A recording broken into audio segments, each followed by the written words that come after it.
All right. Well, good morning, everybody. As we are logging in, please make sure that you scan the QR code on the screen, or I am putting a link in the chat pod if you happen to be on your phone and you can't scan. So you can click on this link here in the chat pod to get your attendance counted for. So again, attendance link in the chat pod. Excuse me. Or you can scan the QR code. Let's make sure it went there. All right.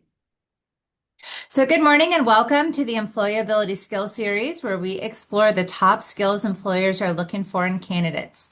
Each week, we will cover a different topic with thoughts and insights from professionals in a variety of industries. I am your host, Megan Morrow, Senior Associate Director of Experiential Learning and Employer Relations, and today I have Takara Graham, Associate Director of Business Internships, as my guest, and we will be discussing the importance of nonverbal skills in the workplace. Takara is a performance-driven professional who's had the privilege of working closely with faculty, staff, and students. Throughout her journey, she has cultivated a deep understanding of the importance of fostering a supportive and inclusive environment for learning and growth.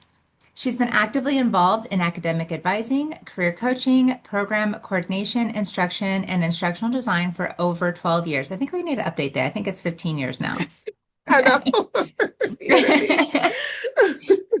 Of all of which she has honed her interpersonal and leadership skills. She has dedicated her career to enriching educational experiences, mentoring future leaders, and contributing to innovative curriculum development. As an advocate for lifelong learning, she believes in the power of education to shape the individuals and society. So, good morning, Takara. Thank you so Good much for being here with morning. us. Absolutely. Okay, so like we said, we need to update your bio a little bit. I think that was 3 years ago. Yes, So, I definitely need to update it or send because I think I did update it. I probably just need to send you an updated copy. okay, perfect. Well, tell us a little bit about yourself before we get started on this super important topic. Sure. So, as Professor Morrow mentioned, I've from my bio a little bit longer than 11 years. So, I've been in higher ed for about 15 years at this point in every capacity you can think of. Currently, as she mentioned, I'm the associate director for business internships. So I work here at Florida Southern with you guys, and I help you secure all of your business internships. And I also teach the business internship classes. So I have worked in higher ed for some time now, and I can tell you that working in higher ed, you get to see it all, the good, bad, and the ugly. So this topic, nonverbal communication skills is really something that I'm passionate about because I get to see the students who cannot communicate, the ones who over communicate, the ones who communicate well, the ones who need some coaching. So, yeah, that's a little bit about myself, and I can't wait to delve deeper into this topic because I have a lot to say.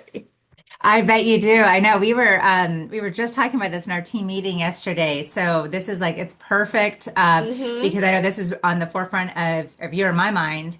Yes. And and as teachers and instructors, as we're in front of the students, we see this lack of nonverbal ability. Like I Yes. know I jokingly tell my own students, I'm like, I cannot tell if these are headshots or mugshots, because sometimes it's Right. just like this scowly face, or even the Right. way that that they're, we're holding ourselves, crossing our arms and heads down and kind of glaring or being absorbed in the phone or in the laptop. So Uh-huh.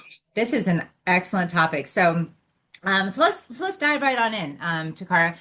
So tell me, what are nonverbal skills in the first place? So nonverbal communication skills, sitting with your arms folded like this, not giving someone eye attention or not looking someone in the eye when they're speaking or looking at them in general.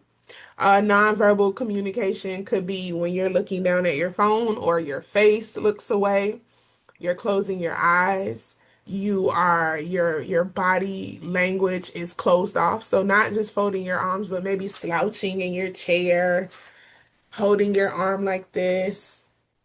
Even just the way you look with your eyes, if you're non-engaged and your eyes just look glossy, that's a form of non-verbal communication, whether you know it or not.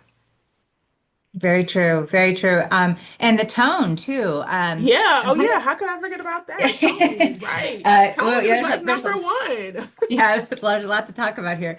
Like, if I get the percentages correctly, I want to say it's like 55% of your message is your body language. So like you said, your arms Absolutely. crossed, the way that you're looking at somebody, and then it's like 33 or 30 something percent is the tone. And Yeah. then the rest, like seven something percent, I know that math isn't mathing, but basically the very small percent left over is actually the words that are coming out of your mouth. So Absolutely. it's so Absolutely. important. Yeah, like And I even know. energy, guys. So, Mhm. like, sometimes we all have bad days, right? Or off Oh yeah. days, or you're just not into it. So, we're all human. That's understandable. But your energy comes into a room before you do.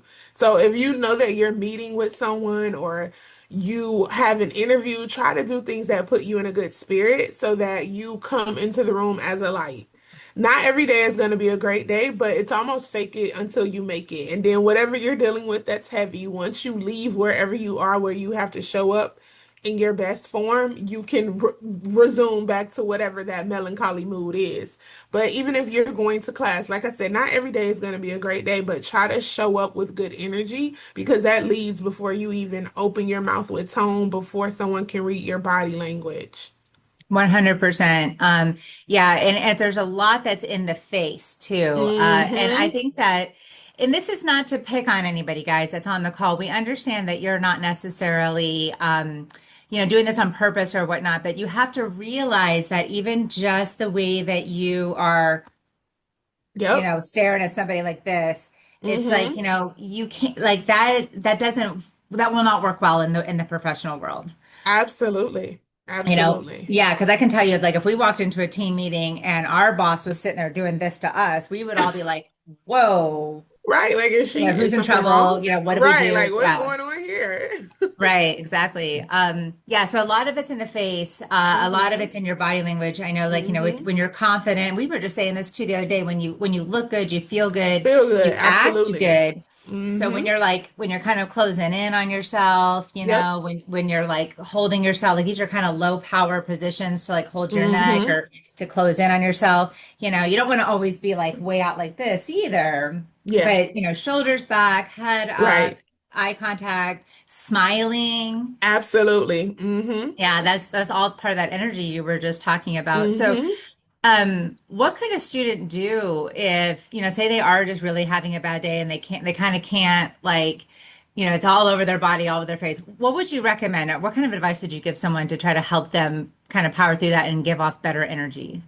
So let's say, for instance, if they were in your professional development class and you have a great rapport with almost all of your students, if not all of them, they could come into class and say, Professor Morrow, whatever it is that they call you, today is just not a good day for me. So excuse me if my face looks a little off or my energy is a little low. I'm just having one of those days, but I am here.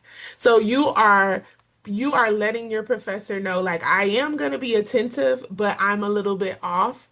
That way she knows that, okay, this isn't Johnny. Johnny is normally engaged. Johnny normally smiles, but Johnny has had a rough night. We're all human. But you Mhm. gave her an opportunity to actually kind of assess what's going on and just not make an assumption and not feel Mhm. like, okay, he's just not engaged. What's going on here? Like, this is crazy. So I would say if it was a student and it was a classroom setting, that would be a great example of what to do. Let's say you're working, you have an internship and you work on a team and you come into work, your colleagues are chipper, they're ready to get this project going and you're not having a great day. Maybe you ran into a lot of traffic, maybe somebody called you with drama. It could be anything and it just threw your mood off. You can still walk into your internship, your job. Good morning, guys. How's everyone? Just give me a few minutes, guys, to decompress. I had a rough morning and I'll be great and ready to go with the team. Just let people know what it is. You don't have to go into details Yeah, about, oh my God, my dog died, any of those things. Just say, I'm having a rough morning. I need a few minutes to decompress, and then I'll be ready to go. And I then love that. whatever it is that you need to do to get your energy up, to get you in better spirits, so that your face isn't looking away or you're not feeling disheveled, do that, jump into it, and then just start your day. I love that. That's awesome. Something to piggyback off of that, that could do, kind of go back to what we were saying, like when you look good, you feel good, you act good. I know that, the students on the call, they're in college, and Right. I went to school in the city, so I didn't necessarily have this luxury to roll out of bed and go to class in my Right. PJs. I still had to ride the subway and walk to class and everything. But Right. I mean, even going a little bit extra, we're just, putting on, Mm-hmm. a nicer shirt, or, Yep. tucking your shirt in, or, not just walking on your PJs. I mean, that will have an Yep. effect as well Absolutely. on your, because you feel good on the inside. 'Cause you're like, well, okay, I look good. I feel good, Yep. Yep. whether it's, fixing your hair, or, we're not saying that you have to put on a whole bunch of makeup, or be the, prettiest, or the most good looking person in the room. But when Mm-hmm. you feel good about yourself, your shoulders immediately go back, your head is held a little bit Absolutely. higher, and then Absolutely. people will treat you differently with a Absolutely. professional demeanor versus you're just like, kind of slumpy. Absolutely. Absolutely. You do not have to look like what you're going through or how you feel. As Professor Morrow mentioned, it'll actually make you feel better. Maybe you put a curl in your hair as a young lady. A guy, you put on a nicer shirt, or you don't wear your bedroom shoes or your flip-flops or your sandals. You put on a pair of sneakers, right? Because when you look good, you do feel good. So that's going to shift your attitude. And then when you come in, you may even get a compliment. We all like getting compliments. That'll Hmm. lift up your mood as well. But yeah, when you look good, you feel good. So I employ all of you to, especially now that you guys are getting internships and jobs, and even just the way you show up to class. Sometimes, if you can't do it all the time, just put a little extra effort into your appearance. It'll make you feel better. People, and I mean, it may sound superficial, but people treat you the way you look, whether you're a student, an employee, a senior level exec, the homeless man on the street. We all want courtesy, grace, and to be treated well. But realistically, in the real world, people are superficial and they're going to treat you based on how you show up and you meet them. 100%. Yeah. If you're disheveled and, Hmm. stinky, and it looks like you just rolled out of bed, again, we've all been there. I love how you've said that a couple times. We want to reiterate that we're human. We have bad days, Hmm. but Absolutely. yeah, you've got to acknowledge it. I don't see this so much in college, but I know when I was teaching in high school, I'd have students just be like, I'm going through something. And I'm like, Yeah. babe, we're all going through something. Something. All Literally, of us. everybody in this world is going through something, big, small. Mhm. Like we're all going Good, through bad, something. yeah. So yeah, you've Yes. got to be able to check that at the door, and that starts with Absolutely. your face. It starts with your Yes. body language, and I cannot just Yes. stress that enough.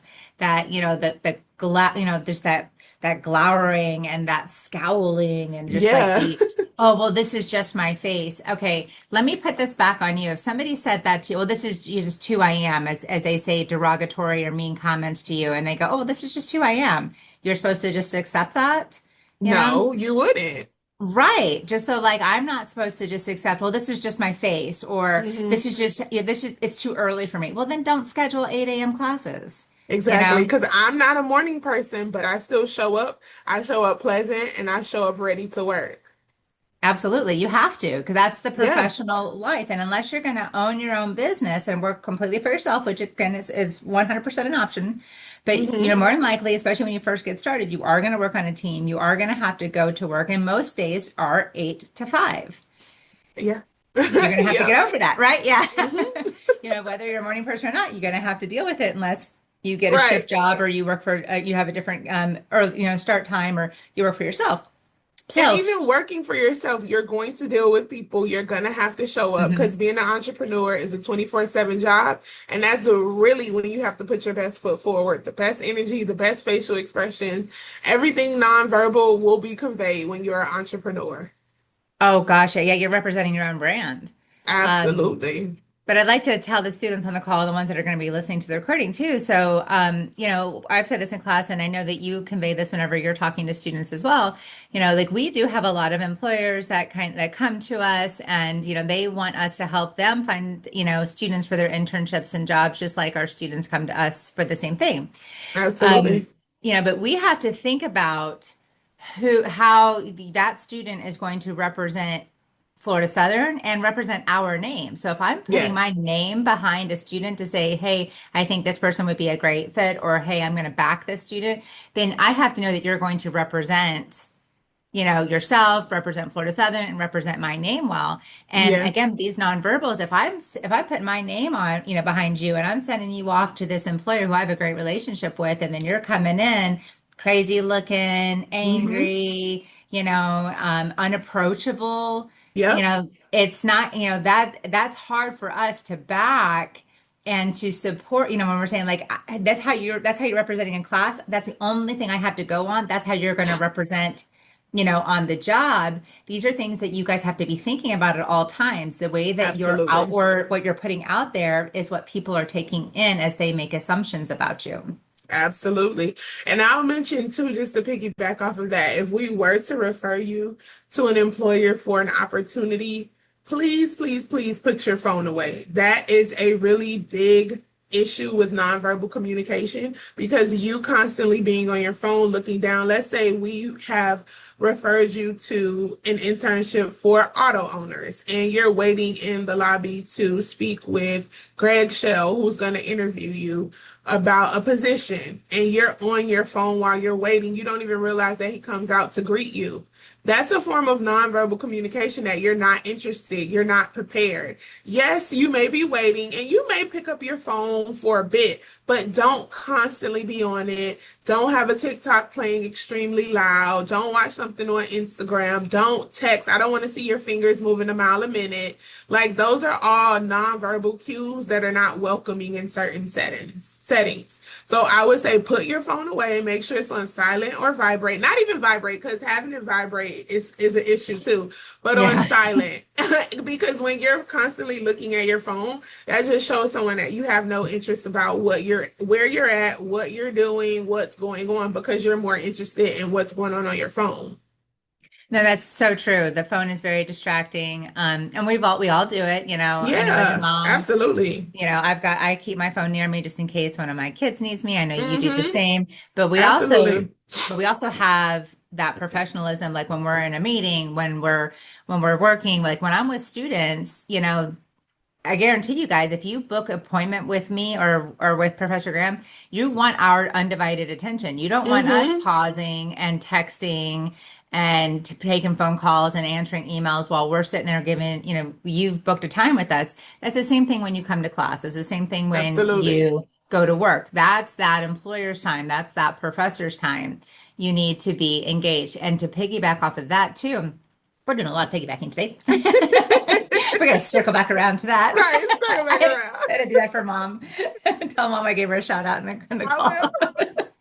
Um, but also the earbuds. I 100% get that this generation are digital natives, and they have, they feel like they can multitask and everything like that. When you have an earbud in and your professor is lecturing, the message you are sending, whether you mean it or not, whether there's music going on or not, the fact that you even have one in your ear at all times. Sometimes I even have students who give me the utmost respect and put two in while I'm teaching. Like I'm telling you, having those earbuds in tells the message that you're giving is that I am distracted. I'm not Yes. interested. I'm doing something else that's more important than what you have to say. Again, whether that's your message or not, that's whether that's your intention, excuse me, that is your message. Yes. Absolutely. Absolutely. And even not just the earbuds, right? So your laptop, maybe you're taking notes on your laptop, but if I constantly see you typing or I see your earbuds in and you're like focused on the laptop, it makes me think you're watching a Netflix show or you're like on WhatsApp. I don't know anything but engaged in the classroom. So I'm not saying don't have your laptops, but if you're taking notes, it's okay. You can type, you can take notes, but don't continuously focus on your laptop or your iPad. Kind of go in between. So if you are taking notes, you type, you look up, you engage with your professor or you engage with what's on the board. You don't want to constantly just type and look and look and look because are you actually hearing what's being said in the class? Are you engaged with your peers? No. All of those things are nonverbal communication cues and they're not great.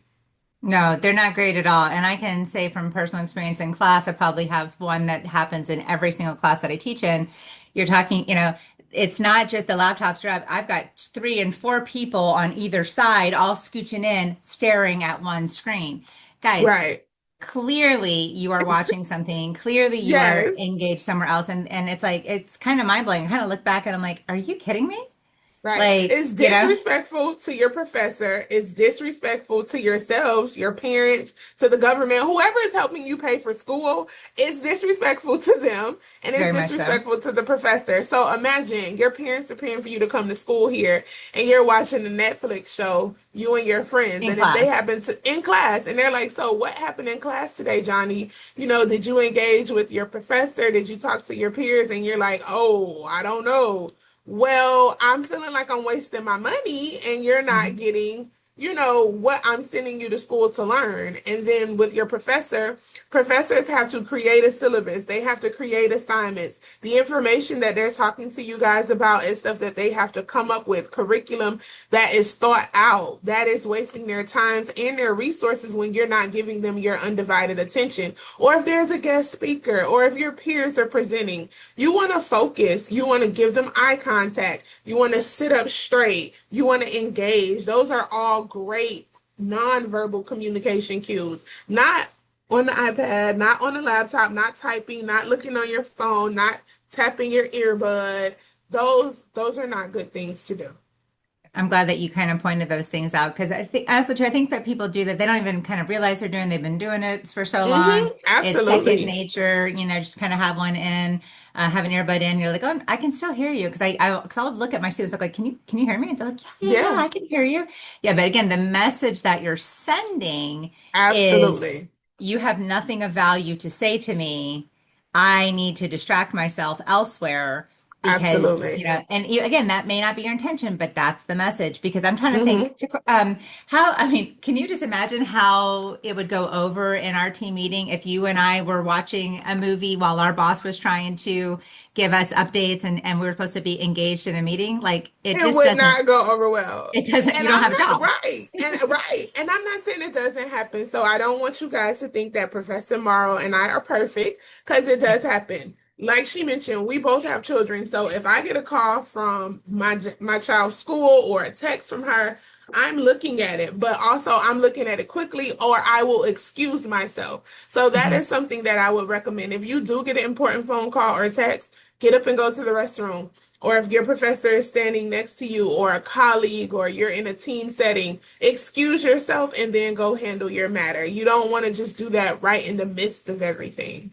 Yes. Yeah. Because again, yeah, I've had to tell my students too, hey guys, I'm expecting an important phone call, or I've got to take this real fast. Just acknowledge it. Hmm. That goes a Absolutely. very long way. Yeah. Yeah. I like that. And then yeah, and then it's clear who is on their laptop taking notes, and it's clear who's on their laptop watching videos. So guys, Yeah. you've got to do better about that. And if you're not one who does that, then this doesn't pertain to you. But we're Yeah. giving you the gamut of everything that we're seeing and hearing from faculty, from your other Hmm. professors, and what we're hearing from employers, guys. What we are hearing from Absolutely. employers that say, I had an employer call me back and say, hey, I interviewed the gentleman that you sent over, somebody that I had personally sent over. He said he almost gave him the job. I was so close, but then he pulled out his phone and he started texting in the middle of the interview. And I was like, like again, you can't do that. And I mean, if it is a dire emergency, then you could say, "Oh my gosh, I am so sorry. I have to take this. This is my mom, my kid, my significant other. And excuse yourself, like Professor Graham just said, versus just taking it, texting, and putting it away. Be like, what? I'm still listening. But the Right. message that you're sending is not in tune with your Hmm. intention. Absolutely. I think that's huge. Absolutely. That is huge. And even when you're networking, so like we host mocktails, we host mock interview days. And as Professor Morrow mentioned, like your face sometimes can give it away. So when you're networking with people, even if you're nervous or you're a little anxious, try not to show that in your face because not everyone will know that's the issue. It just seems like your face is off-putting and they may not want to talk to you. So if you are someone who gets nervous in like big crowds or with networking or you have social anxiety, try to practice some breathing exercises. Try to do some talk throughs in the mirror of words of affirmation so that when you are in these settings, your face isn't just stoic or looking flushed or just weird. Try to do those things, that calming practices, so that when you are around people or you are in these settings, it just flows naturally like you're talking to a friend. That's great advice. And the more you do it, the easier it'll be, especially if you Absolutely. know you're someone who's shy and gets and clams up around crowds and you don't Mm-hmm. like it. That's more motivation to do it more often. You'll get Absolutely. better at it. You'll get better at every single Absolutely. time. Mm-hmm. The more you practice, the more confident you'll feel. And confidence is the number one key you can master to be successful. So Absolutely. you'll feel confident, you'll feel calm, but it's also okay to say, oh, excuse me, I'm just really nervous, Yeah, and you'll be like, absolutely. oh, hey, just take a deep breath because I promise you, the people that you're talking to, like at our events, whether it's an expo or mocktails or mock interviews, they want to be there and they want to help you. So Yeah. but you have to be like, I'm nervous. They'll be like, it's okay. But versus you being like, I'm just too nervous, I'm not going to go, or I'm going to Yeah. scowl, or I'm going to go just because I have to check a box off to get a grade on an assignment. Then I'm going to stand in Mm-hmm. the corner and glare at everybody. Like again, your message isn't congruent with your intention. So these are things I Right. like what you're saying. Do some breathing exercises, look in the mirror, say some positive affirmations. If you hold your breath, take it in and hold it for a second, or even Mm-hmm. if you do two sharp inhales and then one exhale, it does reset your nervous system. So it'll help. Mm-hmm. That is backed by science. It will actually Yeah. bring you down. Um, Absolutely. we're kind of coming up on time here.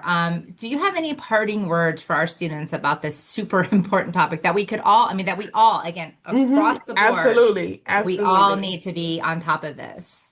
Right. I would just say, if you're ever in doubt about your face or your energy or something that you did that just was a nonverbal no-no, talk to someone. Like, come and see Professor Morrow, come and see me, and make a meeting. Like, hey, I think I might struggle with this. I don't know if it was off-putting, but I do this a lot. Do you think this is okay? And we can help you work through those things. But so that's one thing. Another thing I would say, just as parting words, be very mindful of how you show up. Make sure your energy is on point. Make sure you're looking good, you're feeling good. Make sure you're well groomed, you're smelling good. Make sure you're polite. A big thing with nonverbal communication is your tone and your manners. Please and thank you are free. If you are in a classroom with your peers or your faculty member or in an interview, if someone holds the door open for you or they offer you a pen or coffee or water in an interview, no thank you. Yes, please. Thank you. You're welcome. Good morning. Hello. Pleasantries are needed. Don't just walk into a space and say nothing. Yes. So Yeah, those that's are good advice. Yeah, so that's really a nonverbal cue. Now, if you were coming into a business that I own and I were interviewing you or one of my colleagues and you didn't say good morning or you mumbled good morning, that's a tick off on the red flag side for me. So I want you guys to be mindful about that because you're not going to always be in a space where it's your peers. It'll be maybe an older person like me, a millennial, a boomer, someone even older than I am. Xer. So right. So you want to be, cautious and cognizant of all things that each generation may find a little off-putting as, oh well.